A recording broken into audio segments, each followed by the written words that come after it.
In Japan, the hand can be used like a knife. But this method doesn't work with a tomato.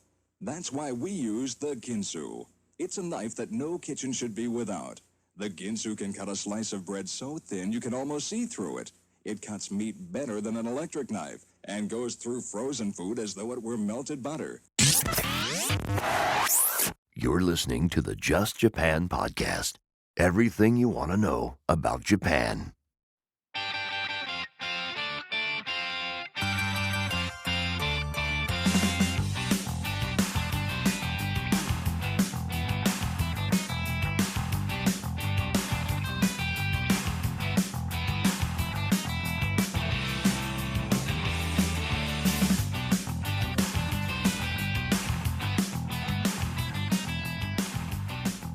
Well, hey there, folks, and welcome to episode number 200.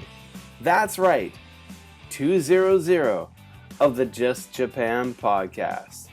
My name's Kevin, and I want to thank each and every one of you for the amazing support you guys have given me over the years in listening to this podcast and being so freaking awesome.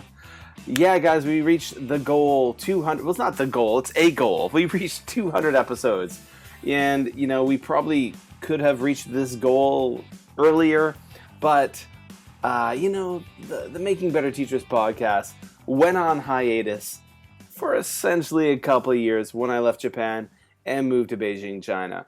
So, for you guys out there, if for some reason episode number 200 is your first time listening to this podcast, I'm Kevin O'Shea. I'm a Canadian who lived in Japan for 10 years. My wife's Japanese. My kids were born in Japan. They're Japanese Canadian, and I'm bouncing back and forth to Japan a few times a year.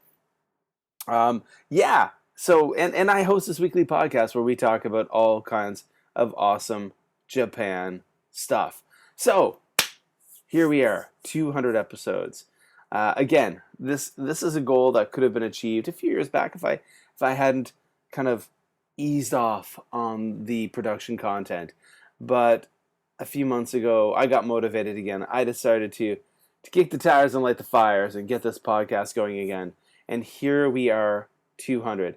And I decided to invite back the same crew, the same fine folks who've been on the podcast many times before, the same party crew that joined us for the Sayonara Party episode, the episode where I was leaving Japan. So we got Andrew Higgins in Japan over on YouTube. We got Jim Mullins, Mully over on YouTube. We got Kansai PJ over from old school YouTube days. And we've got Scott from Chill in Kansai, another YouTuber. And these are guys who've been all in Japan a long time. Most of them in Japan longer than me, more Japan experience. And we sit down, we talk about the show, the history of the show, the awesomeness of everything. So, this podcast is, I don't know, is it the longest running Japan podcast? Maybe. I know James over at the ALT Insider, he did a rebrand. He changed partway through and started calling his show the Inside Japan podcast. He's put out, I think, overall more than 200 episodes, more than I.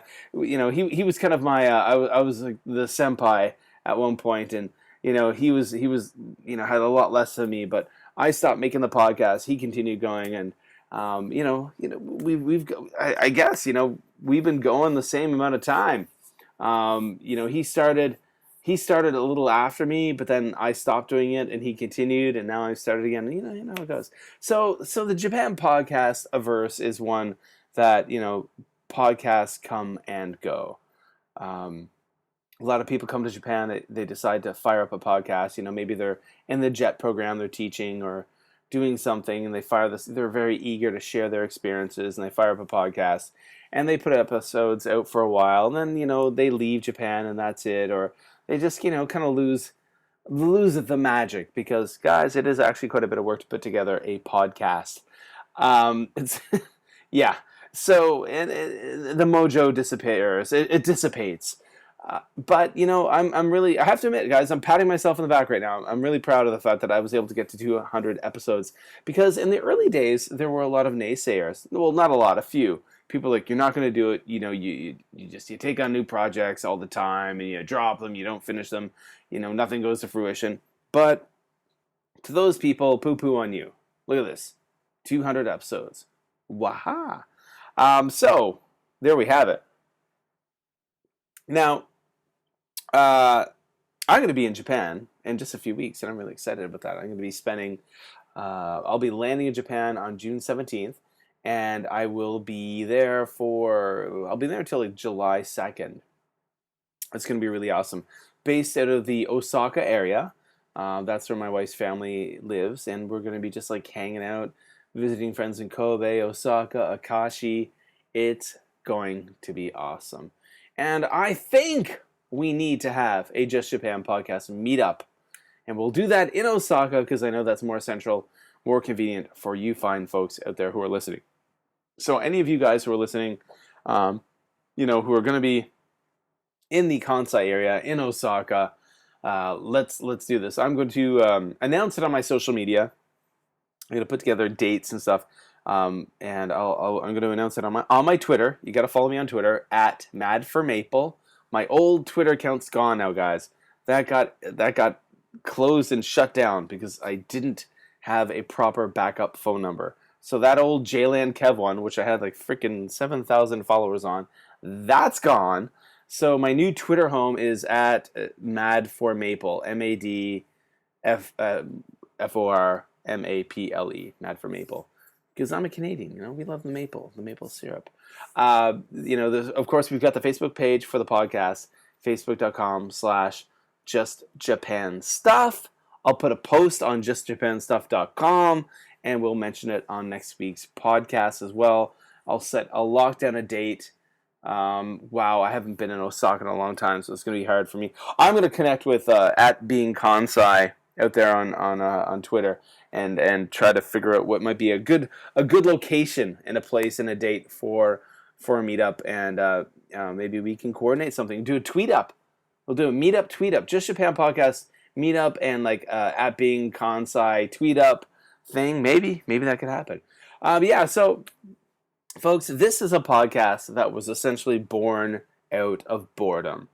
I had taught for 5 years at a small international school in Akashi and Ashiya, Japan, in the Kansai area. And after 5 years of working at this one school, I decided to leave, because in a small international school in Osaka city itself kind of courted me away. They offered me more money. They offered me a lot more benefits. This is a school that was located in an office building down around Amerikamura, down like Shinsaibashi area, and when I got there and started working, it very quickly became obvious that a lot of they basically broke the contract. They broke the contract. They made a lot of verbal agreements. They went back on those. They lied. They're a bunch of scummy guys, So I decided, after 3 months of working there, I quit. And luckily, right around that time, the city of Osaka decided that they no longer wanted to rely on having dispatch companies, ATL. I'm having so much trouble speaking right now for some reason. They decided they didn't want dispatch companies anymore, staffing their public schools with assistant language teachers. So they decided to create their own kind of native group, their own kind of local hire organization. They call them CNETs. So that stood for City Native English Teacher. And the initial cohort of CNETs, they hired 70 people. They use, the Osaka Board of Education didn't have the manpower, the know-how to gather that many. So they contracted Interac to hire for, the city of Osaka to get them CNETs. And I was hired, and initially it was a 7-month contract, and it's the only time I've been an English teacher in Japan. It was for 7 months. I was in Japan for about 10 years, and the whole time teaching internationally, but as an English teacher only for the 7 months. that I was a CNET, and I worked in 2 elementary schools and 1 junior high school in a place called Tsukamoto, which is it's just outside of Umeda, like across the river towards Amagasaki, between Amagasaki and Osaka, like in Umeda. And it's next to Juso, and I worked at a place called Tsukamoto Junior High School, next to Juso Junior High School, and it's a pretty rough neighborhood. And there are rough neighborhoods in Japan, guys. It does happen.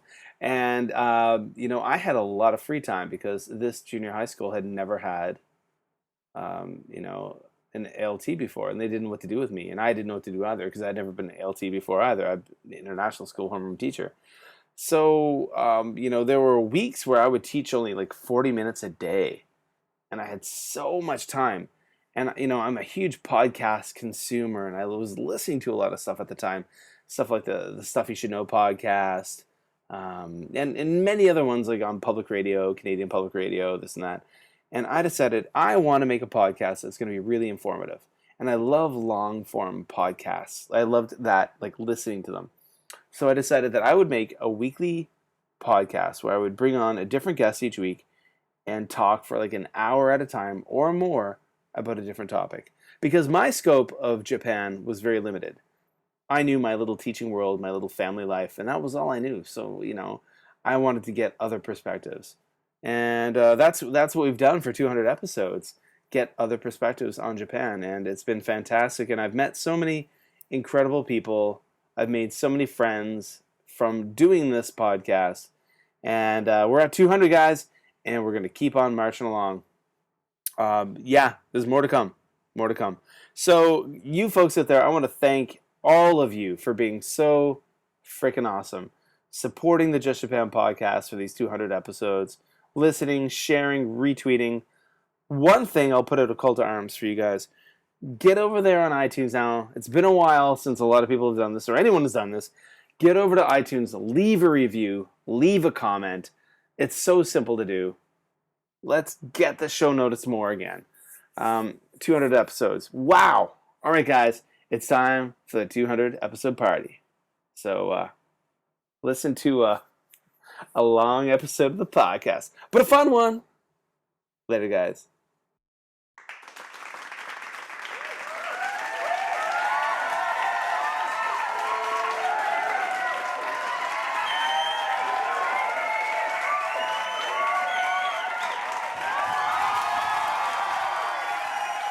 It is episode number 200 of the Just Japan podcast. Here we are. Woo! And we're having a party. We're having a party. The same crew of miscreants that were on the Sayonara party. The Sayonara party episode. Kevin, you guys can't see me. Nobody can see me at the moment, but I'm twirling my bra around the room. Woohoo! Nice. All right, guys. So if you are a Just Japan, if you're a first time listener, this episode is just probably really going to confuse you, and that's okay. If you've been listening for a while, we got 4 folks that you know. Now I'm going to just ask you guys very quickly for this special 200th episode party. Introduce yourselves. I'm going to look at icons on my Skype, and first the one with there's a little black cat. Who's that guy? Kansai PJ, the Osaka representative of the Hair Club for Men. Nice. Hey, I was a Kobe representative. Nice. Yeah. You're an honorary member forever. Yeah, and then there's some guy who's up in Shizuoka. Who's that guy? That would be me. That'd be Mully. Yay! Yay! Mully's back. Yay! Now, there's also someone who I initially wanted on. Well, he's here, but just kind of by happy accident, because there's someone I reached out to on Facebook. I didn't hear anything from him, and he just kind of popped up on Twitter, and here he is. He's a guy who likes to chill. Who are you? I'm Scott, chilling Kansai, and evidently I am the vice president of the Hair Club for Men in Osaka. Hold on. Am I the only one with hair in here? I have hair. Andrew's got hair. Okay. Doesn't count. I got hair, it's just not on my head. Well, not on the top of my head. But we follically challenged. We outnumber you guys with hair, so we win. Yay! And there's one more guy who lives, and I always forget where the heck he lives because he's always moving around, or maybe he's not. But he's a guy, and he likes to make videos while driving in his car on Fridays. Who are you? It's Higgins in Japan, and I got to stay one step ahead of the law. That's why I'm always moving. So, Yeah. but no, I live up in Tochigi. Tochigi, that's it. Okay, cool. Well, we're here for episode 200, and I wanted to bring on some great podcasting friends and comrades in arms of the years. So, guys, thanks for joining me. Yay. Yeah, it's good to be here. Yeah, so Always fun. It's always fun. And now you know what? So it's this is episode 200. When as I'm recording this, there's still actually another week ahead. There's actually going to be 199 will be coming out in a few days. But I sat down last night and I went through the whole justjapanstuff.com site and searched for how many times. Now, Scott, I apologize. I didn't think you'd be on the show tonight because I didn't hear from you. Good noise. But I went through this took a lot of time. I went through all the episodes and found out how many Molly had been on, how many PJ had been on, and how many Andrew had been on. And I wrote all What them are the down. totals? And I wrote them all down on paper with all the titles and numbers and everything. And then I left that paper on my windowsill. And then something happened today. So I am a bit of a nature weenie. I enjoy gardening, and because I live in a kind of a bit of a yucky city, Beijing, the air and stuff, I do container gardening indoors. But my vegetables had been invaded by aphids, and if anyone doesn't know what those are, they're little tiny green bugs. So I have a big bay window in my bedroom, which I use. Did you say aphids? Aphids. Yeah. Okay. And I've got a big bay window in my bedroom. Aphids. And I use this bay window kind of as my desk. I sit on the floor and I have my computer on the desk, but I have a bunch of plants and things. And I also I had a big net hanging in my window with a bunch of beans and peas growing up this net.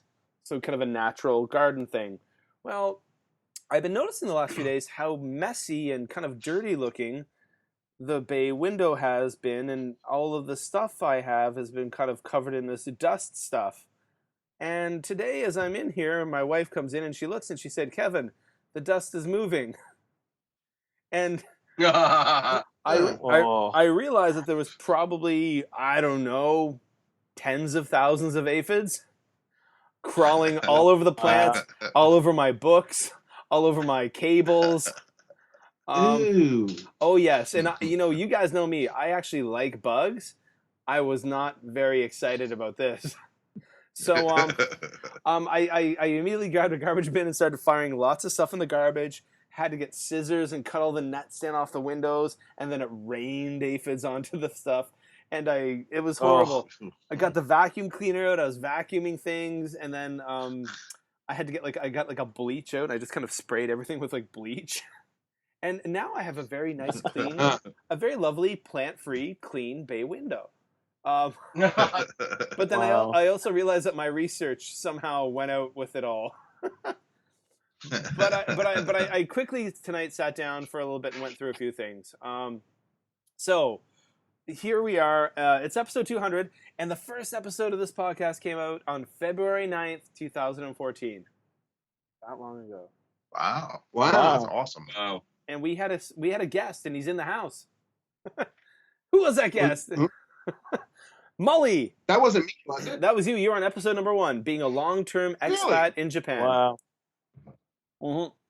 What was the topic? The title was being a long-term expat in Japan. Yeah. Episode number Yeah, 1. I So that remember was more than 5 years ago, which is pretty cool. Wow. Yeah. So we're rocking it. We're And I haven't lost an ounce of weight since. So let's see. A few of you guys have been on kind of recently. Well, actually, no, not really. It feels like it. So I recorded an episode with you, Mully, and Andrew back in January, and then it got uploaded a month ago. Right. So I recorded that. I recorded that interview. It was like an hour of us, shooting the breeze and stuff. and then it just sat on my computer and nothing happened. And then about 5 weeks ago, I caught the spark again to start doing the podcast. And I'm very happy. I'm very happy I did, because I'm in full on again. Yeah, actually, after we recorded that, I was watching Facebook for the upload, and I thought, I guess Kevin didn't like the outcome of that one. And then suddenly it popped up, and I was like, damn. I called it the lost episode. Yeah. Yeah, right. As I crack a bottle of wine and pour it into a glass. Oh, there we go. Glug glug glug glug glug. Okay. Yeah. No. It just. I started podcasting again. You guys, if I don't know if you do know or not know, I started like a very kind of professional oriented kind of podcast about teaching, and it's very professional, very very teacher oriented. So it's not for everybody. I really enjoyed the process again of podcasting, and then I realized, wait, I had this massive audience for the Just Japan podcast. Like, a lot of people out there listen to this show, and why am I not? Well, speaking of that, since you bring that part of it up, I joined a company 2 years ago. I do Skype lessons, teaching English. Yeah. And over the 2-year period, I've had 2 or 3 people say to me, "Oh, I know you from the Just Japan podcast." That's awesome. Yeah. Yeah, I actually just ran into somebody over Golden Week, and ran into them, and they said, "Oh, I feel like I've known you for such a long time because I've listened to you on the Just Japan podcast." Really? It was kind of a weird. It was like a weird / like cool thing to hear, because it's like, I'm nobody. I'm just a dude in Tochigi, like, just doing whatever. But like, yeah, it was really cool to just like hear somebody say like they've really enjoyed hearing me on the podcast. It was kind of cool. Neat. That is cool. That is cool. So I did the research, and again, Scott, I don't have the numbers. Your name popped up quite a bit as I looked through, but I didn't write it down because I figured he wouldn't be on. But of course, we know who the champ is, the guest champ. 200 episodes, and coming in at number 1 as the most often guested guy is Mr. Jim Mullins, of course. Jim, you've been on the podcast. PJ and I have to be extremely close, though. Actually, no, there is a gap. I think I lost in the end. PJ, Jim, you have been on 1/4 of the episodes of this podcast. No, I'm sorry. Serious? 1/8. No, I can't do math. You've been on 20. I've been on 25 times. You've been on 25 times. Mm-hmm. Wow. 25 times. PJ comes in second with 16 appearances. And actually, I would have to go through the stats again, and I don't think I'm going to do that. I know, Andrew, Andrew, you've been on the show 9 times. 9 times. All right. 9 times, and but the one who popped up in a whole bunch of spots I didn't realize was Brian Waters. My 2 yen. I remember he was one of the first ones on where he talked about being doing the forensic pathology stuff, and he's been about building his house. But then I realized that he'd been on talking about raising bilingual children and Japanese kids going to Japanese school. I'm like, oh my god, he's popping up again and again. So Brian's been on a lot of episodes as well. So Brian, if you're out there listening, I know you listened to the last episode about the university work. And Scott's been on a few times. Yeah, I think I'm up to 3. 3 or I think this is 4. maybe 4. You were on one of the bigger 3 or 16, something like that. You were on one of the top 6 episodes, though, Scott, for downloads. So right. I looked at the downloads and stuff too. So I was kind of going through. I looked at my my hosting service is Libsyn. And I looked at like kind of stats there. So that's every time someone downloads from iTunes or Google Play, or they listen on Spotify or something like that, that stat will go to Libsyn. But I also have SoundCloud, and that was very different, which is interesting. I think it's a very different kind of. Tell me something, Kevin. Did any of the 25 episodes I was in land in the top 10? Molly? I'm going to say no. Oh, Molly. Actually, the episode you were in. One episode you were in is number 1. Nuh-uh. Yeah. My biggest Wow. the biggest downloads, which would be episode number 148, Japan Myths. Oh, yeah. So that's that episode was my idea. Because I remember emailing you because I was like, oh, all these people come up with like, oh, here's the right way to use chopsticks, or here's the don't sit at the table this way, just like random stuff that doesn't make any sense that nobody actually does. And I think at the time Mully had been making some YouTube videos about just some like short clips of like going through lists of that kind of stuff and debunking stuff. yes. And then afterwards, I found out that you guys wanted me on the show. So I'm like listening to it going, oh, I was an idiot. I think we talked about you wanting you on the show, Yeah. but you weren't. So that episode has more than 13.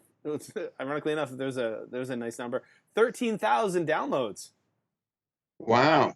Yeah. Now most of the episodes don't even come close to that. But yeah, that one is just and actually the number 2 episode is it's number 3 for most downloads is the one with you called More Japan Myths. The first one did so well I had to do a part 2. Yeah. But so like, some of the top, there was one, I think number 2 was episode number 93, Living in Tokyo. Yeah. No, thank you. Before we forget, PJ, if your ears were burning last night, I was just talking about you. Sorry to go off course here. Whatever they said, not true. One of my students was telling me that he follows Hanyu around, and I was like, "Hey, I know a guy that's really, really into that." And I said, I used to help him get tickets and stuff like that. So yeah, we were talking about you last night. Thank you. It was all good. Which, by the way, I don't know what to say to that other than thank you. It was all good. Which, by the way, over on SoundCloud, one of the most downloaded episodes ever of the Just Japan podcast was number 109, Japan Loves Figure Skating with Kansai PJ. Yay! Yeah. Hey. Oh, nice. It was a riveting episode, if I do say so Well, myself. apparently to close to 1,000 people on SoundCloud, yes, it was. There you Well, go. PJ, to be totally honest, I mean, somebody like me that's not even interested in figure skating, like you talked about a lot of stuff that I'd never heard about before. It was interesting. Yeah, no, absolutely, and that's how I feel like with. I mean, totally. I would imagine a lot of people would like that. Well, What I like about Kevin's show, to blow smoke up his ass for a moment, is that there are so many different. I mean, every episode is a different topic, so there's always something. Yeah. Right. You know, and I find things that I never even thought I was interested in, and then I listen, and I go, okay, well, that's kind of cool. Kind of like the Discovery Channel. You just turn on and watch it and be entertained. Without alien Exactly. stuff all the time. Exactly.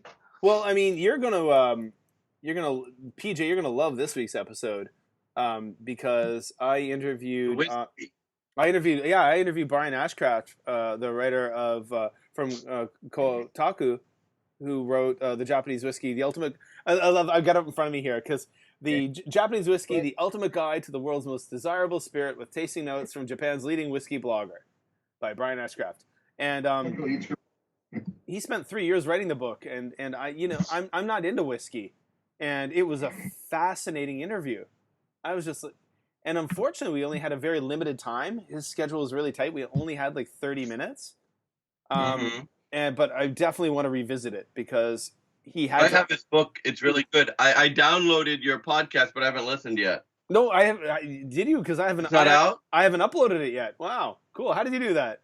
Well, have you hacked me? There was something on Twitter about it.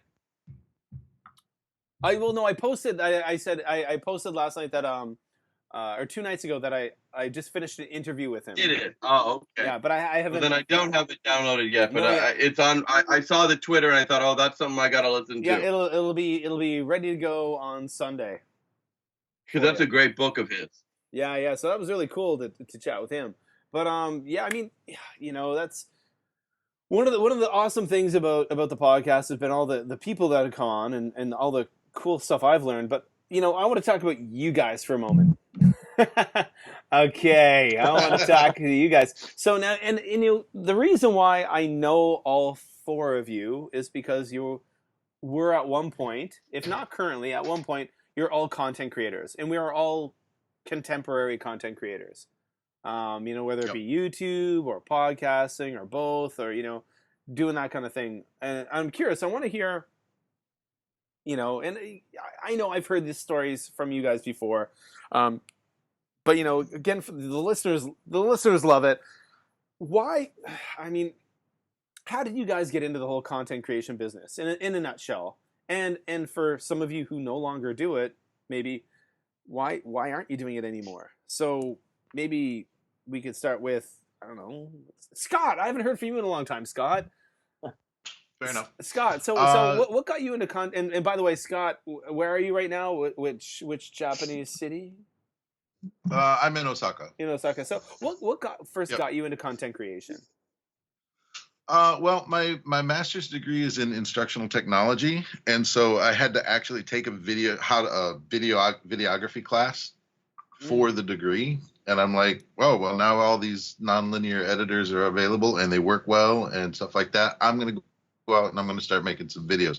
So, and at that point, YouTube was just really starting to gain some traction and stuff. And I'm like, what would be great is if I could do a class and teach my students how to do YouTube. But in order to be able to teach that class, I had to be able to talk from experience. So I'm like, well, I'm going to go start a YouTube channel. I'm going to learn how to do the video editing with the more modern approach.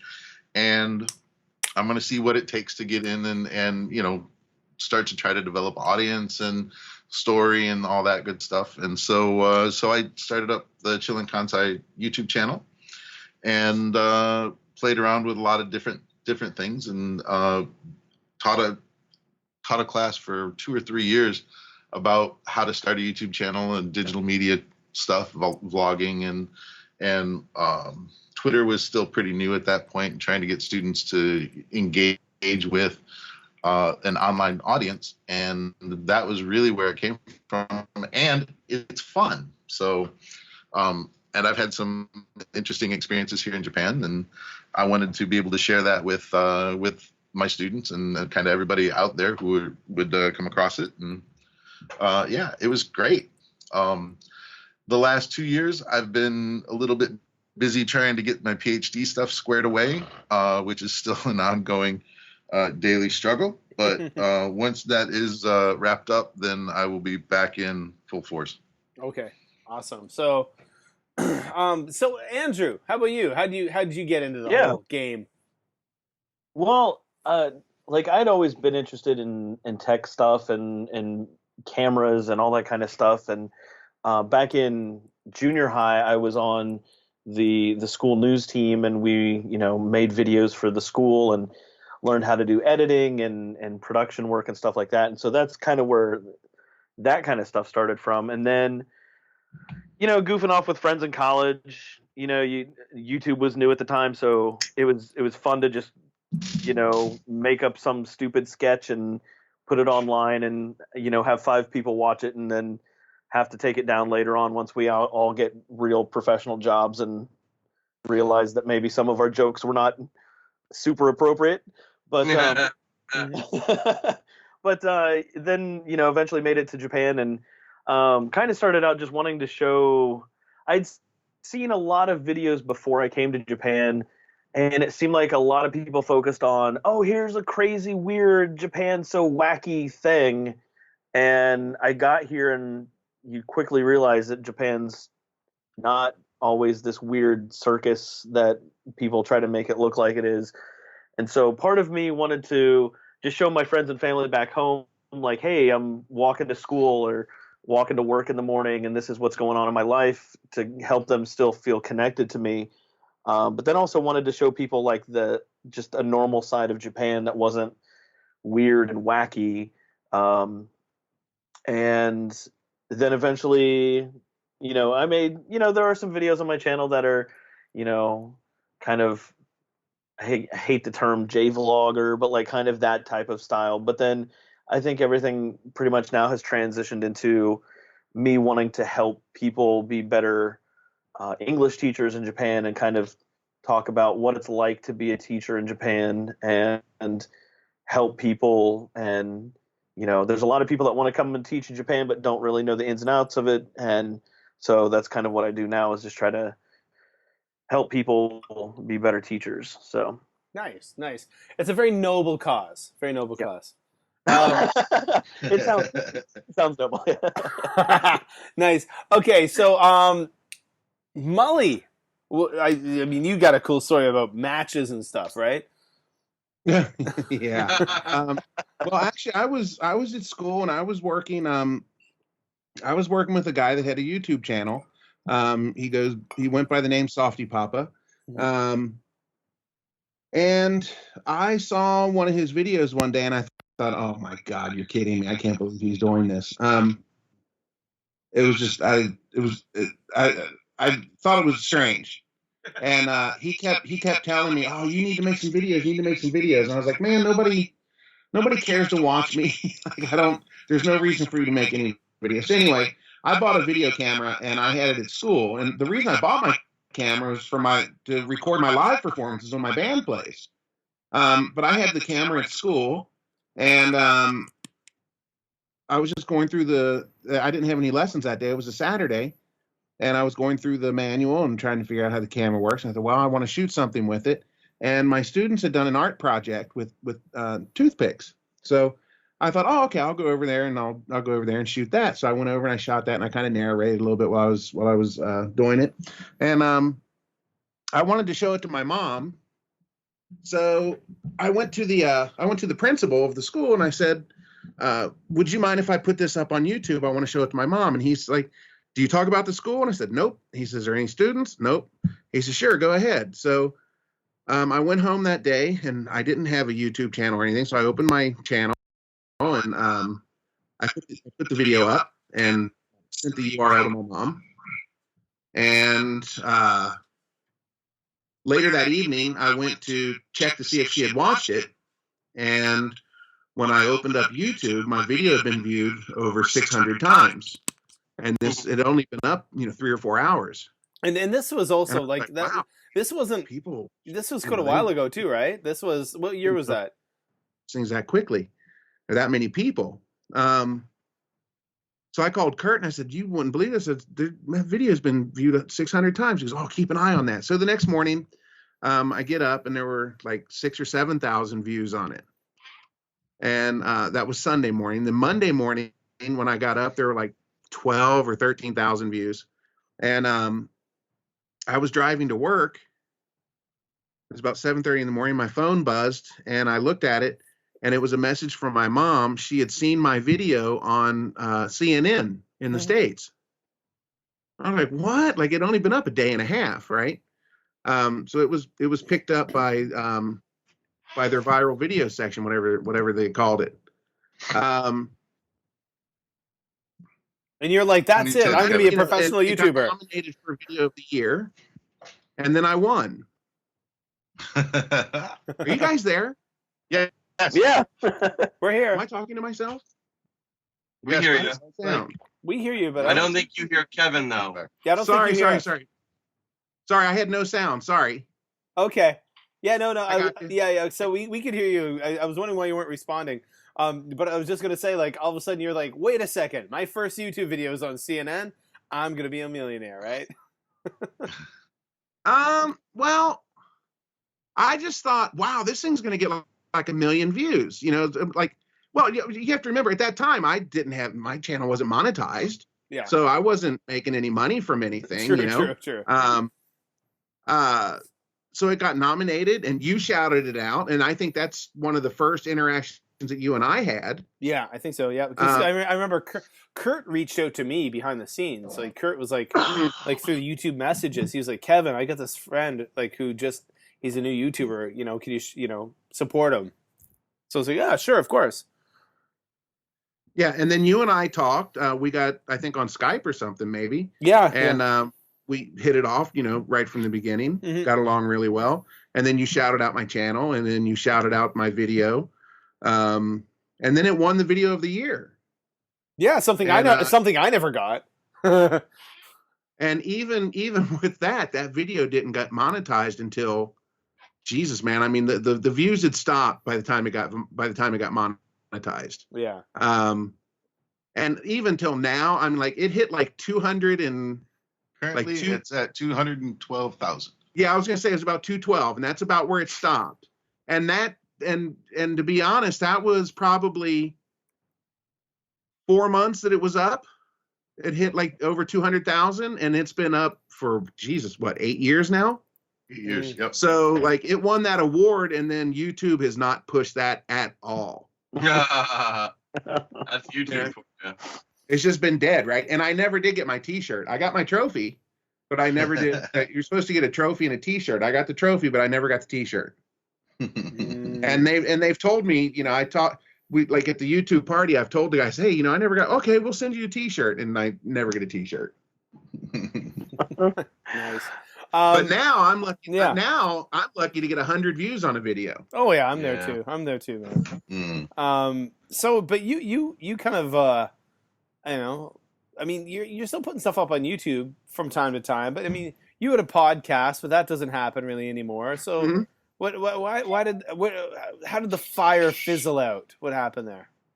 No, nothing's really fizzled out, Kevin. Okay. The podcast hasn't been happening just because Dave and I don't have time. Okay, yeah. You have an insane schedule.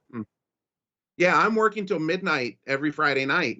So, it's impossible for me to be, and that's when we would do our podcast. And on Saturday nights too. So Sunday night would probably be the best time for me to do a podcast, but Dave's got a family and everything, so I can't expect him to drop a Sunday to come hang out with me. So, it's not that it's died. It's just that it's,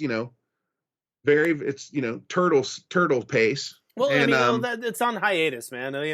That's like obviously when I moved to Beijing, this podcast all but stopped. Like there'd be like an episode would come out like once every few months.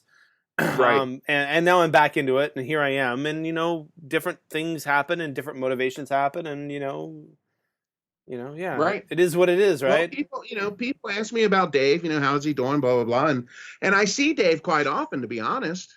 But we just don't have the time to sit down and do a podcast. And as far as my YouTube channel goes, like I said, now, I mean, I'm lucky to get 110 views per video if I put, and I'm putting videos up every day. Tomoko and I are doing a phrase of the day thing right now. We've got like 14, 15 days into it now, where I do the phrase in English and then she tries to translate it into Japanese. And I try to catch her off guard so she doesn't know what's coming. And then she has to, so it's kind of like a reality-based her learning a phrase and then trying to put it into Japanese. That's a great idea. That's cool. And we do it while we're driving to work. So that may be the reason why it's not very popular, because we're sitting in the car. But they're short videos, like 3, 4, 5 minutes, Yeah. But, the 100 views. But, I was never in this for... Yeah. I never kidded myself about fame or money or anything like that. I do it for fun. I think that goes with all of us here. There's none of us have ever. I mean, actually, there was a period where I was like, oh, there were some good times for me in the YouTube past, but those aren't around anymore, and that's okay. And when I say, I think that YouTube doesn't exist anymore. Yeah. What do you mean? It's a very different beast than it used to be. Oh yeah, Absolutely. True. Before we get into something like that. They don't help the small channel at all anymore. No. Well, because there's no content creators existed as a gap. They needed to fill the gap because they were developing their algorithms to screen out. They didn't want to get sued for all the music and TV that was up there. Remember at the beginning, they weren't ready. The algorithms were crap. They couldn't find out what was what, so they encouraged content creators. That way they could go to court and say, this is our affirmative defense. Right. That we don't, yes, there is illegal stuff on our channels, but our main drive is content creation. Right. And now that the things are so good. If you've ever had a video that gets flagged because someone in the background is driving a car that's playing a song, and they hear it for a second. Well, they've gotten so good at that. They've monetized. Now all the music and TV is monetized, and they don't need content creators anymore. Right. So they've basically thrown all but the most successful down the chute.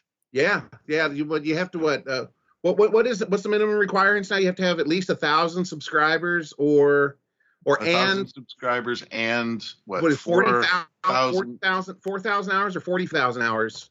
4,000 hours. Yeah, 4,000. Yeah. What's that? All of my for the channels, partner program. 4,000 all hours. of my channels except the main one have lost monetization.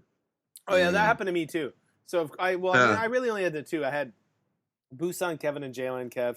The Jalen Kevin one, they turned off the pipes on that one a long time ago.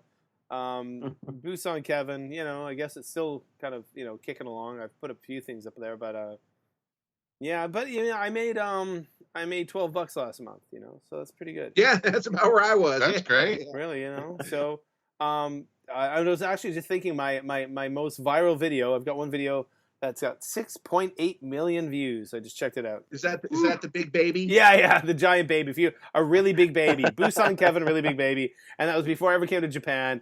It was that Ron Muick, I think, the Australian artist who had like an art installment at the National Gallery in Canada, like back in 2007. I filmed that, but there was a while where that video was pumping in like a couple of $100 a month to my.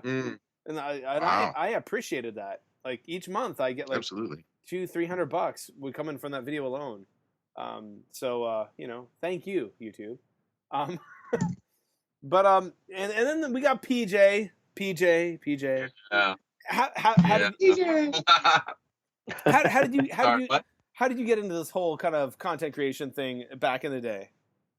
Back in the day, YouTube was relatively new, and I was just playing around with it. I was a high school teacher, and I needed this. My idea was to create something connected to that the students could watch and then comment and interact. Basically, create our own little world. And the idea that I would talk, I talk about things that I was teaching or interview other teachers or other students. And the idea is that I thought it would be basically just for the students to watch. Mm-hmm. And they were doing a class that required them to be able to listen and understand. So there was a listening component and then an interactive component. And so we just figured that we would include that. We tested this idea of using YouTube just for that purpose. None of my students watched. Okay. Well, not none, but you figured a couple of bright ones would do it, and then they would just tell everybody else what was done, so people could fake the homework assignment, and it was clear that they were faking it because they were copying badly. And then I thought, well, I'll keep doing it because I have relatives back in America, and other people have said this. One of our motivation was sometimes to tell, family and friends what life is like here. And so I did that for a while, but they never watched. I had trouble even when at the height of my channel, which was way back when, to get any family or friends to watch. But after a while I did it just, like a lot of us, I enjoyed the community of Japan brought whatever blog. That's a great point, PJ. Yeah, it was interacting with you guys. It was more of I found that most of the people who listened were odd, and I didn't enjoy engaging with many of them. But the content creators themselves were quite odd as well, but in a good way. But you're kind of odd, exactly. Yeah, exactly. And that's why I try to keep it up for quite a while, but in the end, I got very disenfranchised the whole monetization system anyway. I never had anything monetized and was against it. And then when they not only did it but then botched it, that was kind of the end for me in terms of YouTube. I moved on to other things. I mean, I still, do stuff. I still have my Instagram, but I just became very disenfranchised with the kind of interaction. There were a lot of good people. I don't mean to say that all people who watch YouTube videos or listen to podcasts are bad or weird. That's not true at all. But I was dealing with a disproportionate share of wackos. You were, man. I remember that. I remember like PJ. I met PJ through YouTube, and I met PJ. I mean, I started interacting with PJ. I was still living in Korea, and then I later went to Canada, back to university. But I was interacting with PJ and kind of like lining my ducks up in a way. Like I'm like, okay, when I get to Japan, these are the people I'm going to meet, like content creators in the area.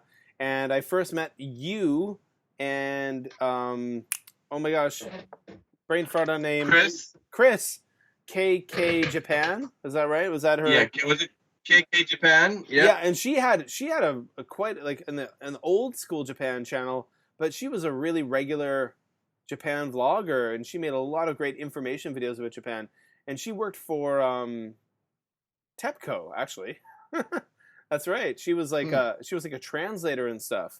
And I mean, she left Japan probably 2009, I think. Yeah, she's in California now. Yeah, she left I think like a year after I got there. But you're the first two YouTubers I met in person. We went out for drinks, had food, and we had a great connection. And then we started doing these like eventually became like monthly YouTube meetups where we'd just get together in Osaka and hang out and drink and stuff. So I mean, there was those were good times. And by the way, for you guys out there, and you guys here, I don't know if you're familiar with. Do you guys all know from YouTube Radri? Do you remember Radri? Yeah. So he's got a podcast called Why Come Japan, and for those out there listening, called what? Here's a plug for Radri, because I was interviewed a few weeks ago. I will be appearing on his podcast soon. It's called Why Come Japan.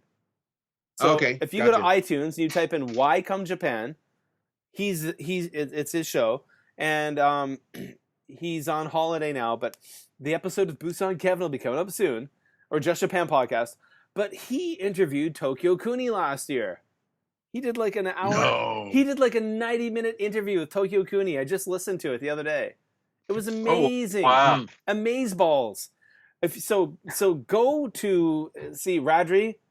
Here you go, man. I'm doing you a solid here. But I'll be on your podcast soon, so that's okay. You already interviewed me. But he did an interview with Tokyo Kuni last year, and I was just like, I listened to it, I'm like, oh my god. And then I got onto YouTube. I'm like, oh my god. So Tokyo Kuni's alive and well and doing very good. He's doing TV stuff. He works for PBS. He's a TV. No way. He's like a TV presenter. He works for like a small PBS station in upstate New York. And and I mean, I can't rhyme off any details right now. But when Radri talked to him, and if you go to Why Come Japan on iTunes, you follow that podcast, go through, and you'll find the episode where he interviews Tokyo Kuni. Great interview, and Tokyo Kuni tells you all the details where to find him. Kevin Kuni, and he's up in upstate New York working for PBS. And then I found like the website for the channel, and I found all these videos he does. He does like travel videos, and it was really cool. Yeah. So and he explained everything about why he left Japan, and about like there was a lot of gossip and rumors and stuff, and he kind of set that straight. It was like, oh, all right, fair enough. Yeah, so pretty cool.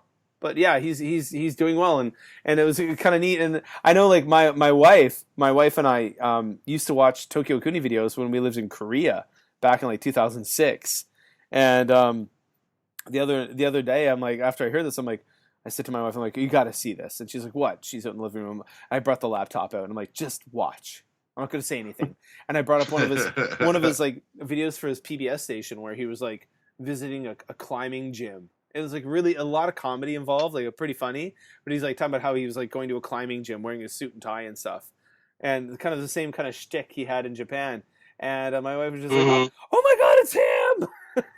And and she was like, he looks good. I'm like, I know. Huh. But yeah, so I just wanted to share that excitement because you guys would all Yeah, know. Cooney was in that wave of content creators before me, and Yeah. First generation. I didn't really know like Victor. I didn't know anybody when I started. I mean, I was told so. I know of him, but I've never seen any of his work. I don't think. Oh, okay. Yeah, I'm with you. Well, I mean, That's where I'm at. I think if you saw his work, and if you saw his work, and you would say, okay, this was 2006, you'd be really impressed. Like, Yeah. you can't compare it right now to like a Chris Broad abroad in Japan or something like that. But Wasn't he one of the original 4 or 5 content creators? Oh yeah. Not original, but it was the first. He was in that first wave that made it pretty big D-list celebrity kind of. Yeah. In Japan. Yeah. Yeah. In Japan. Yeah. Japan. Yeah. Everybody knew he was, and he was very friendly and outgoing and willing to talk to people, at least at the beginning. I really enjoyed what he did back then. Yeah, I really did too. I mean, it was weird because well, it wasn't weird, I suppose. I mean, the first 3 vloggers I followed in Japan were him, who had these like very slickly edited videos about life in Tokyo, very scripted, very well put together. There was you, PJ, who would be sitting in front of your iMac, drinking whiskey and talking about, for me, very interesting things and talking about whiskey and stuff. And then there was very unedited. And then there was this goat whisperer guy who would be wandering through the wild forests of Shizuoka in a quiet voice, talking about abandoned tea fields and things. And we all know who he is, Mr. Kurt Bell. But you were the original 3 that I followed. Yeah. And it was. I remember PJ from the one thing that stuck out, like you said, he's sitting in his room there, and the one thing that really stuck out were those Seinfeld DVDs in the background. They're still there. And I kept thinking, damn, I want to watch those because I came here after Seinfeld had started. So I never really saw Seinfeld. Wow. Hey, Kevin. Yeah. Hey, Kevin. How did Higgins start? How did Higgins start? I mean, Yeah. Yeah, you've been talking about how we all got started in this. How did Higgins start? Next is Higgins. How did Higgins start? what was the genesis of Mr. Andrew Higgins aside from birth? Aside from birth. Well, I had watched a couple of your videos before I moved to Japan. When you say your, which one is your? Which one of us? Kevin. Oh, okay. Kevin. I had watched a couple of your videos. I even left. If you go back to like 2008, there's a really cringy like, someday I'm gonna live in Japan. Like your videos are so great. One of these days I'm gonna move to Japan. Like it was one of those. I was still like in the process of like graduating from college and had no idea. Like, but yeah, I had watched some of your videos because it wasn't I was trying to stay away from the people that were kind of like crazy about everything being weird in Japan. And so then I eventually moved here a couple of years later, and then I don't know what happened. I guess I just had been talking to you on Twitter or something, and then one day I woke up and had all these subscribers, like all these emails about like so-and-so subscribed to your channel. I'm like, what did I do? Like, what's going on?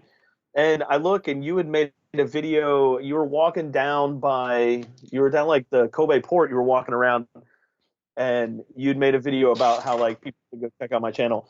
And cool. Yeah, I was blown away because I was to do like, that.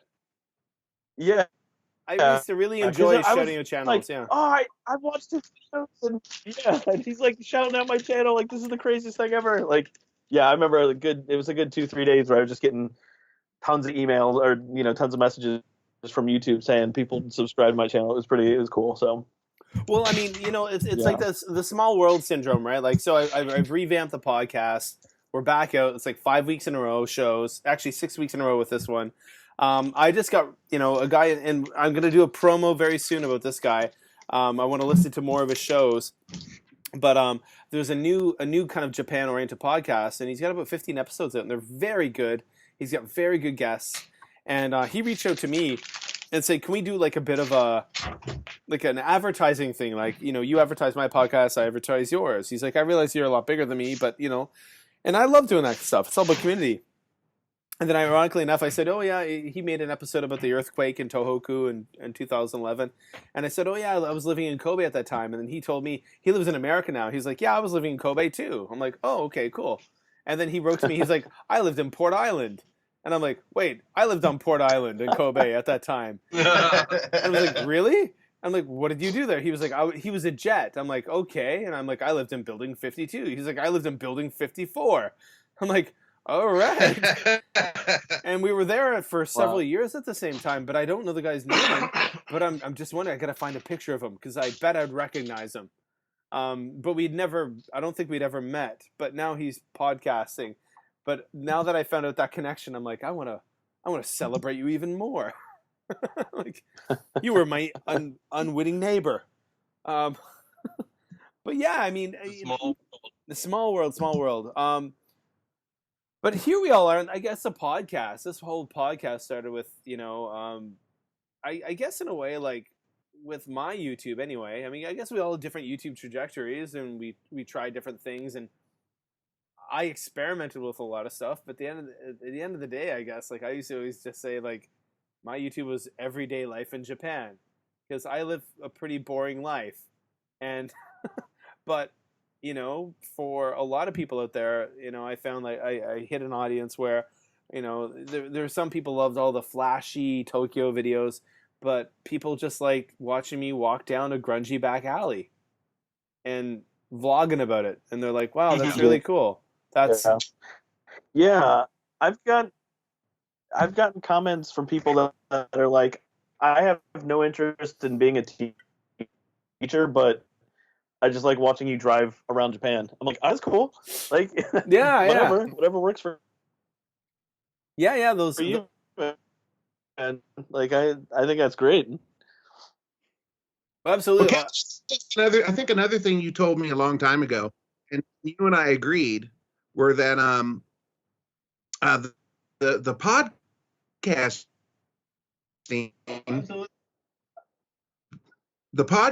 kind of gave you a little more legitimacy than the YouTubing. Yeah. You know what I mean? People, oh, you're a YouTuber? What the hell's that? But when you're a podcaster. Yeah, no, absolutely. The number you have dialed has been changed. The new number is... Please note, the new number is... Yeah. So once I started doing the podcast, like people...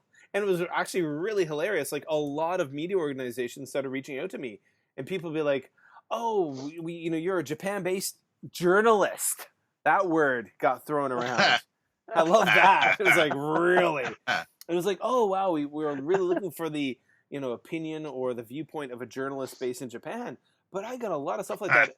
And I don't know if you guys remember where this show, like, I think that the kind of like pinnacle for me was when I got to go on BBC on Christmas and talk about Kentucky Fried Chicken. That was pretty cool though. When I listened to the interview, and I did put that up on the webpage, I was like, that's pretty cool, man. It was neat. It is a campy with this and that, but whatever, Right. Kevin O'Shea, journalist. Just Japan podcast. Well, I mean, all you have to do is have a blog, and you can call yourself a journalist. So I suppose so. But yeah. No, but it was a very different beast of podcast, like a very different audience. I find that most people who listen to this podcast are not people who watch my YouTube, and vice versa. So all that YouTube audience were just like, we don't want to listen to your podcast, and so from time to time, I would post a podcast episode on my YouTube channel. Like I put the audio on with like a static screen. I don't do that often because it's just too much work for lazy Kevin. Sure. But they're two completely different audiences, it seems, who are both very into Japan, but She's very different mediums. It's weird. I don't know. Yeah, podcasting has changed a ton since the first version of the heyday back in 2006, 2007. Yeah, where Adam Curry was a huge influence. Had actually the huge Podfather podcast. Yeah, exactly. Him and Twit were like the base for getting the podcast stuff started. And I've put a couple of podcasts together and out, and it's dude, people who do that now, it's so much easier now than it was back then, because you used to have to code the RSS feed by hand and stuff. Holy crap, it was crazy. Well, even now, like what I do for this podcast is way more complicated than what a lot of other people are doing. Like a lot of people are just using Anchor FM and putting everything up there for free. Yeah. I'm paying $20 a month for Libsyn and $15 a month for SoundCloud. And I'm still like, I record this on Skype. I download, and I'm using Skype recording software. I get the MP3, and then I record all the bits. I put everything together in GarageBand, all my intro, outro bits, and this and that. Oh, right, yeah. And then I put in all the stuff, and then I upload it to SoundCloud and to Libsyn. And I mean, it's a process, but I mean, absolutely. But I enjoy it. It's a fun process. Yeah. But back in the day, I used to blog back in the 90s, everybody. Back in the 90s. We had to type. We used to have to use something called, what was it? We had to write text in Microsoft on this thing. And then we'd use an FTP protocol program. What was it, TypePad? What was it? Notepad? No, is that what it's called? Notepad. TypePad. Yeah. And I used to like to use Qt FTP. Mm-hmm. That was my favorite FTP protocol. But things have changed. But I'm curious, guys. You know what? There's a guy that I work with. He's 35 years old, and he said to me the other day, and for the people that are out there don't know my age, I'm 51. So a guy I'm working with the other day, he says to me, I'm just, because I was working on something on a computer, and he didn't know how to do it. And I said, no, this is how you do it right here. And he says, I'm surprised somebody your age knows how to do this kind of stuff on a computer. Seriously, I was like, dude, seriously, like the internet started on my watch. What are you talking about? How long did it take for him to get out the hospital? Yeah. Or did you delete whatever you were helping him with? Yeah, right. Yeah. Oh, I don't know what I'm doing. Did you arm wrestle him and break? Man, you're talking about my mom. Yeah. The internet started on my watch, dude. Come on. Yeah, that's a great line. The internet started on my watch. That's a good one. As if you were part of that. Yeah. I created the internet. I was in NORAD. I was working at NORAD when this happened. You should have arm wrestled him and broken his arm. That's all. Yeah. A story from another podcast episode, I think. Okay, so here we are now, guys. Episode 200. It's been awesome and stuff. And I'm wondering, we're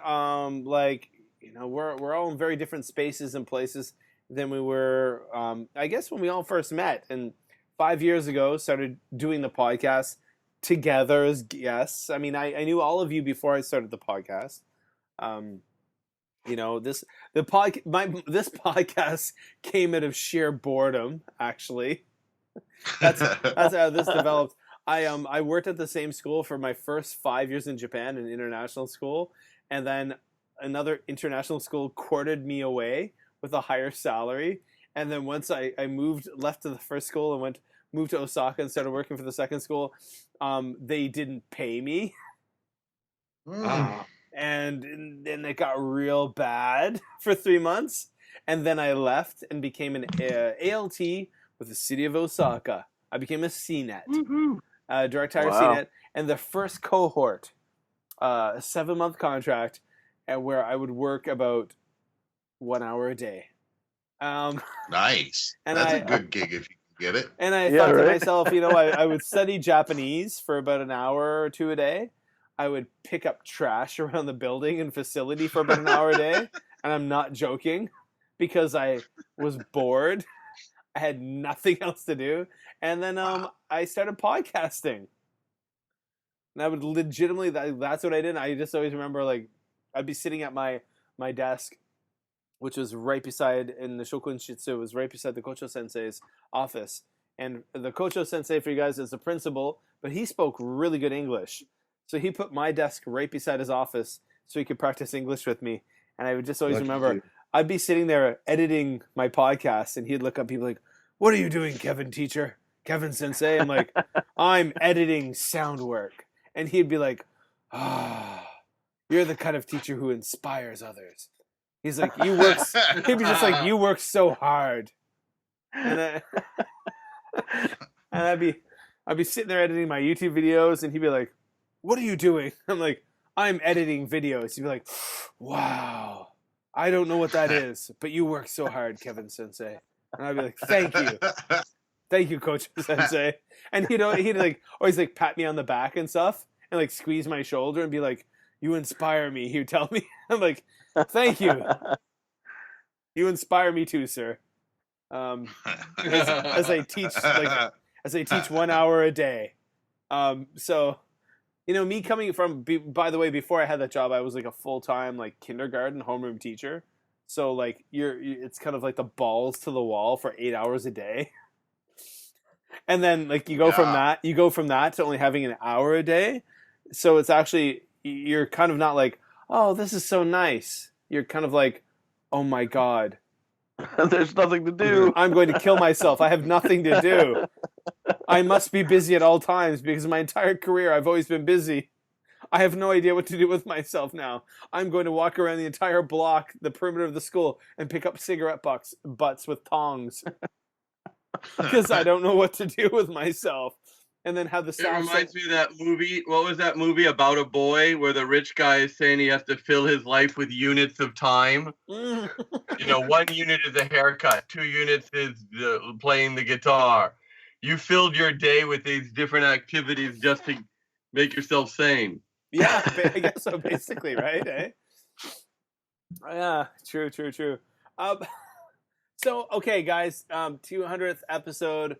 There's going to be, obviously, we're back to the weeks. I want you guys back on it. Well, I mean, jeepers. I'm so used to not using bad language. PJ was on last week. You're from Canada, huh? Yeah.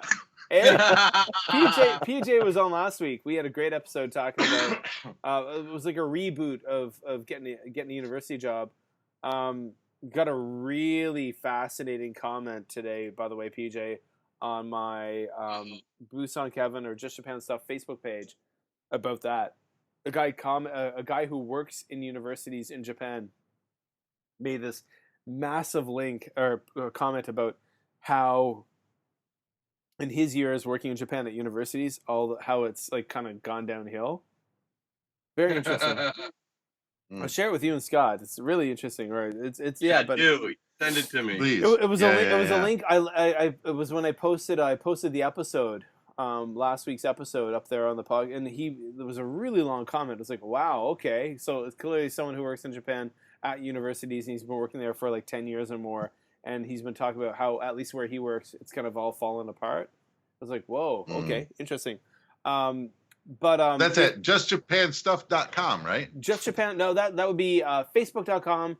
That's on the Facebook page, which is Just Japan. Facebook.com/Just Japan Stuff. Gotcha. Just Japan Stuff on Facebook. And if you I'm helping you get them plugs in. Scroll down and find last week's episode would be 198. How to snag a university job. That's the name of it, something like that. And look at the comment section. Good reading. Yeah, and Molly and Andrew, you guys were just on a couple of weeks ago, but it feels like we did that interview months ago. Oh wait, Yeah. we did, but that was a reboot episode. And honestly, kind of pulling back the kimonos, they'd say, pulling back the kimono. When I uploaded that episode with you two guys, with that interview we did back in January, this blew me away. Within the first 24 hours, we had more than 2,000 downloads. Dude, I was Wow. like, wow. that's great. Oh, I was just like, oh my God, wow, really? Okay. So, and when I saw that, like the kind of like analytics, I went, okay, let's, and a couple of other people were behind the scenes kind of pushing me towards doing this. I was like, all right, let's do this. Let's do it up. Yeah. So, and sorry to interrupt, but I just read the comment. That's from a coworker of mine. Nice. Nice. Sorry to interrupt. I should have timed that better. No problem. I'm going to mention one of the people behind the scenes who kind of gave me a push this way. I'll put his name out there on the air to give him the Craig Hoffman. Thank you for motivating me to get the podcast going again. Because Craig Hoffman out there, he's in Osaka too. He put that motivation out there and kind of said, Kevin, come on, do this. So Craig, thank you so much. But yeah, guys, we're back. I don't want to keep you much longer. It's getting late. I mean, it's late for you guys. It's like almost 11:30, 10:30 my time. I've got 25 first graders who I have to face in the morning at 8 o'clock. And none of you today, and none of you have to do that, do you? I was at school today, and my team teacher walked up to me. She put her hand on my shoulder and she says, "Jim Sensei, hasta Gionai." She says, we have no lessons tomorrow. We have a day off. Yay! Oh, nice. So I'm off work tomorrow. Well, no one said that. You know what? No one said that to me today. Yeah, no, I don't have class till fourth period, so yeah, I don't have to. First and second, baby. Nice, guys. Well, Kevin, before we sign off, just let me say congratulations. Yeah, absolutely. For your 200 episodes. Thank you guys. Yeah, definitely. Woo! I'm very glad that I could have been part of this, getting you here. And like I said, the one thing that I've taken out of all this is meeting, like, all the guys that are sitting in here tonight. I put on the top shelf of the people in the content creator area. Are you great? Yeah, all you guys are so great. I'm so happy that I met all of you, and just let's keep it going. Yeah, well, I mean that's the thing. Like, doing this is actually, and for those of you that are listening, like every person all these guys we're talking, you're listening to them right now. I've met them all in person. These are my friends. Like, these are my real life friends, and I've met you all in person, and by coincidence, actually, Andrew, you're the one that I did not expect to meet. It was like one of my last days in Japan before I went to China, and I was on. You do not live near Kobe. You live in a different part of Japan. And I had been chatting with you, and you were like, Kevin, what are you doing today? Oh, like, it's Saturday. It's one of my last days. I've got to go to Uniqlo and stuff and buy clothes for my kids before we move to China and stuff and blah, blah, blah. And then I'm literally in Uniqlo in Kobe Harborland, and I hear, "Hey, Kevin." And I turn around, and there's freaking Andrew Higgins standing there. I was like, oh my God. I'm going to tell people where you're at on Twitter. Yeah. I'm going to feel really horrible if I'm wrong here, but I'm pretty sure, Higgins, you're the only one that I've never met in person. Oh, we met very briefly at the YouTube gathering in Tokyo. Oh gosh, when was that? 2000. It would have been 2011 or 2012 because I haven't gone since. It must have been 12 then. Okay. Was it 12? Yeah, I forget. It was the only one that beard? Yeah. Big guy with the beard. Big guy with the beard. That's it. Yeah. No, I think that narrows it down. Yeah, right. I don't think we knew each other very well then. But I actually believe I remember actually seeing you two guys meeting in a video, Molly. No joke. I believe I remember watching one of your videos, maybe like a long YouTube get together video, and I remember. Oh God! Don't tell me two of us sat there and talked for a half hour on camera. No, nothing like that. But I do remember. I think in a video, you guys like crossing paths. Feel horrible. Sorry, Higgs. No, that's all right. and then of course Scott, I've always had the drone envy because I've always lived in places where I can't fly a drone. I lived in Kobe, I couldn't fly a drone. I live in Beijing. You definitely cannot fly a drone here where I live. Especially I live in the embassy zone. Oh yeah, no, definitely that's not happening. Oh no, you don't. You don't want that Bad happen. idea. Yeah. So I did buy one of those like little tiny toy quadcopters this year, and I had some fun. The with toy ones are fun. Yeah, screw around in the park. Don't go over like 10 meters. You're good. They're fun. Yeah. I had one of those, like with no camera. Yeah. Yeah. But someday I hope I can grow up to live in a place where I can have one with a camera and stuff. Well, you better hurry up and get back to Japan because they're closing airspace down left and right. So when I lived in Kobe, everything was shut down. Like that was like 2 years ago. No. You got to go out to the country, or you might be able to get away with flying over the ocean. At which point you will definitely drop the drone into the drink and lose it that way. So Scott, are you doing any more? Are you doing any content creation at the moment, or any things planned soon? Nothing planned soon. I got a couple up my sleeve, but nothing major will come out before August, I think. Okay. All right. Who haven't I gotten to? PJ. Yeah. Yeah. You're like, I was here last week, dude. I was here last week. Or like episode 198, dude. Episode 198. I told it all. Yeah, I really did. I don't mean to be so quiet, guys. I shot really my wad last week. And he really did, guys. If you don't like episode 198, man, we had a great one. All about the university one. That was good, man. I listened to that. Like, and ironically enough, okay, PJ. So last week I've got my Making Better Teachers podcast, and it's very, very PD oriented, very for international teachers in America, Canada, very kind of that focus. And I was like, you know what? This is going to be a 2-for-1 episode. I'm going to use this interview for the Just Japan podcast on both of my podcasts. Done. I'm going to upload it, repackage it. And then I uploaded on the Just Japan podcast, and I was walking along listening to it. I'm like, no, I'm not going to do that. I know, it was great info and stuff. It was just, I realized that the Just Japan podcast is just way more casual and informal and more relaxed, and than the other one. So it's just like we'll keep them separated. But I will mention in the next episode of the Making Better Teachers podcast, I'll be like, hey guys, if you're ever interested in higher level education, higher education, this or that, go check that out. Yeah. Mully, what's up with you in the future with the whole content creation? Are you gonna obviously continue with your vids on the old YouTubes? You and Tomoko doing your thing? We're like I said, we're doing the phrase of the day thing right now, and I also have a small series of 3 videos so far, and I think I've got a couple more that I want to make. Tales of the Throne. And these are videos dealing with using a Japanese style toilet.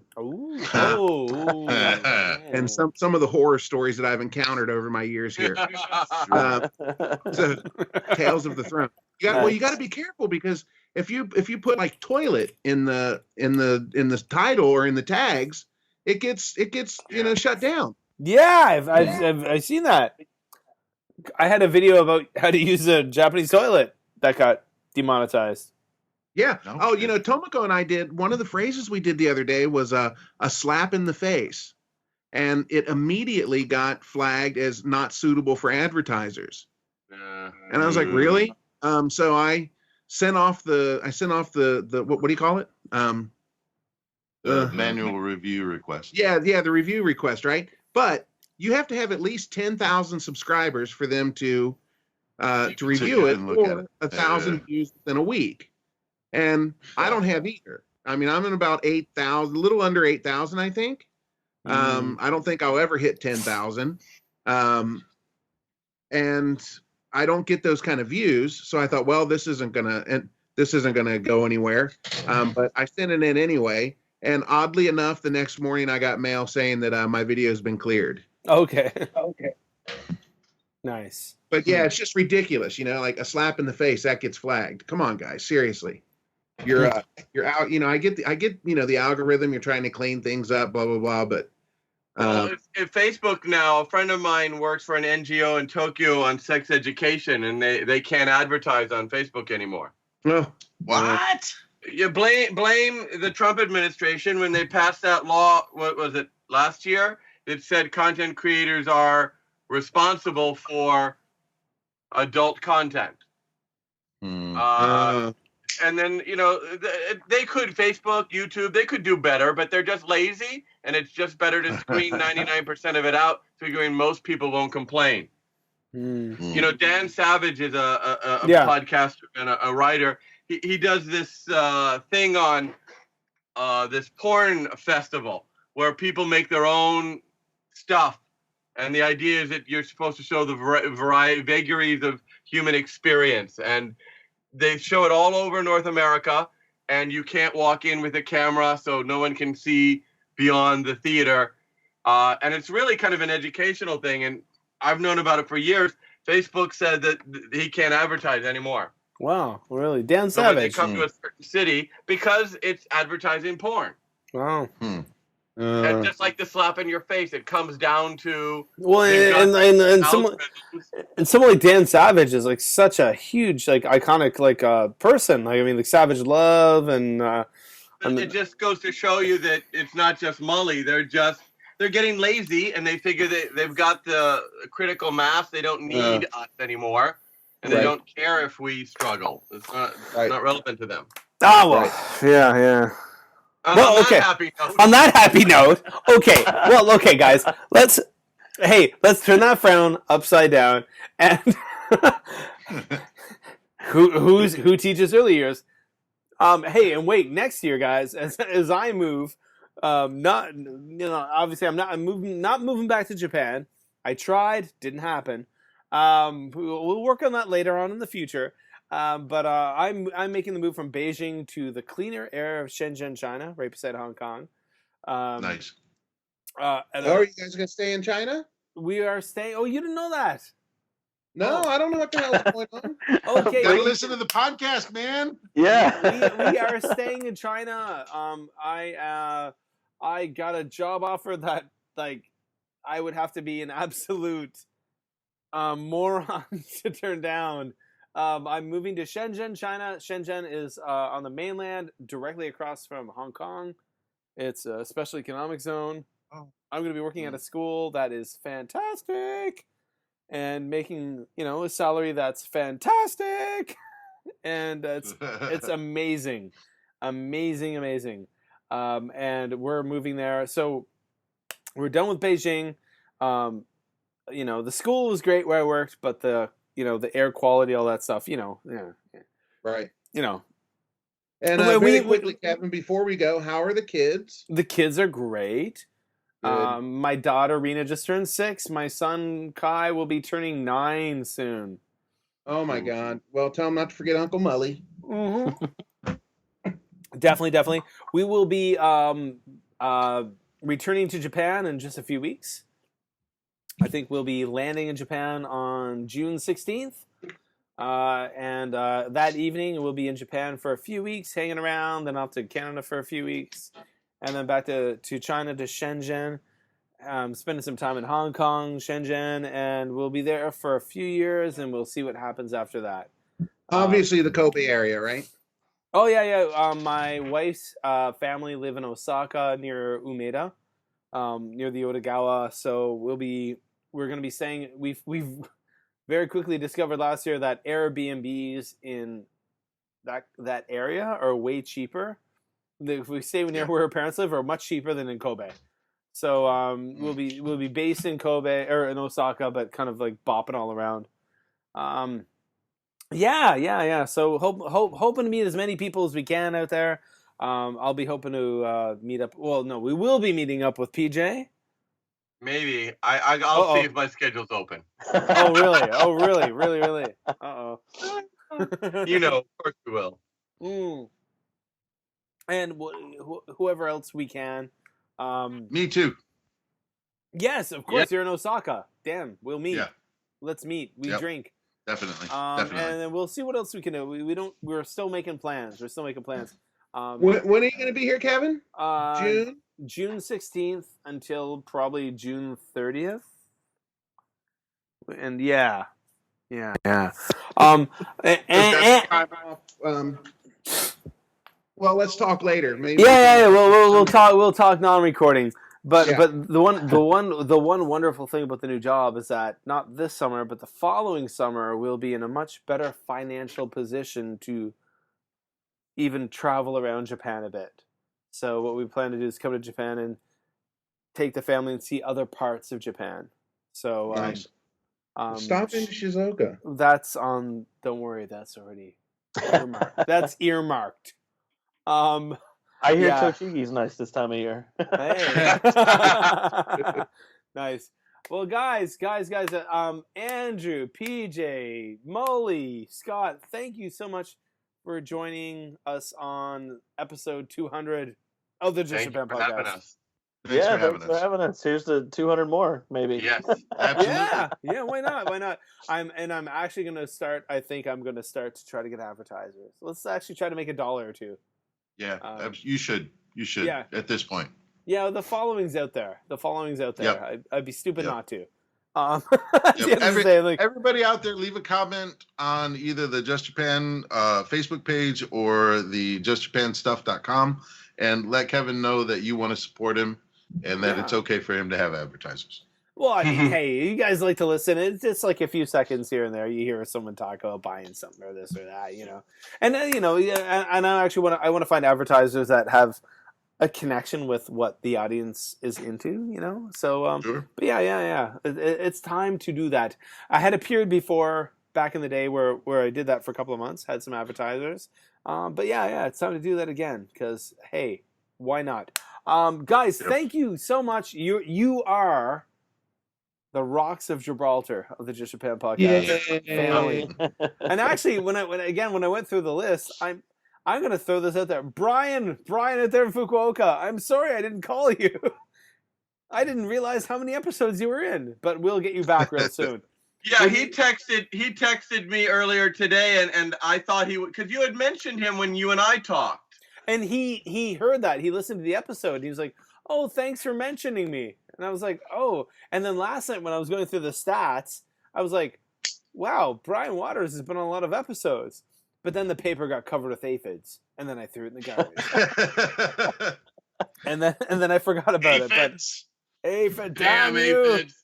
Sucking the life of my plants. Yeah. So Brian, the reason why you're not on this episode is because of damn aphids. You're all about solving mysteries, Mr. Forensic Pathologist guy. Yeah. Awesome. Well, guys, thank you so much. And that's it. You Just Japan podcast listeners, thank you for hanging out. If you've been here for 200 episodes, you're amazing. If you're here for one episode, I love you too. But and we all appreciate it. And these are a bunch of I don't want to say knuckleheads because they're not. They're smart guys. They're guys who have degrees more than I have and life experiences that I don't have. But these are the guys tonight on the podcast. They're kind of definitely part of the heart and soul of the Just Japan podcast, and you're going to hear from them again. So yay! You're going to hear from me. www.mulleysplace.com. Oh yeah. Okay, yeah. Thanks. Where do we hear from you guys? Okay, so Mully, what was that again? www.mulleysplace.com. PJ, hi. Where can people find you? All links to anything social media is on that page. Nice. Mulleysplace.com to find all things Mully. PJ, where can people find Check you? the link in the description. Yes. At justjapanstuff.com. Yep. Where am I? I'm just on Instagram these days. That's the only thing I'm sharing anyway. Kansai _ PPEE _ JAY. Nice. Kansai PJ. Kansai PJ. Okay. Andrew, where can people find you? Yeah, Facebook.com/Higgins in Japan. That's everything, you can get to everything from there. So Nice. Scott, where are you at on the internets these days? On the interwebs these days, probably the best place to find me is on Twitter at Chillin' Kansai. At Chillin' Kansai. Nice. Twitter.com/chillinkansai. All right, guys. All those links will be in the show notes at justjapanstuff.com for episode 200. Woo! Nice. Yay! Thanks, guys. And that's it. It's a wrap.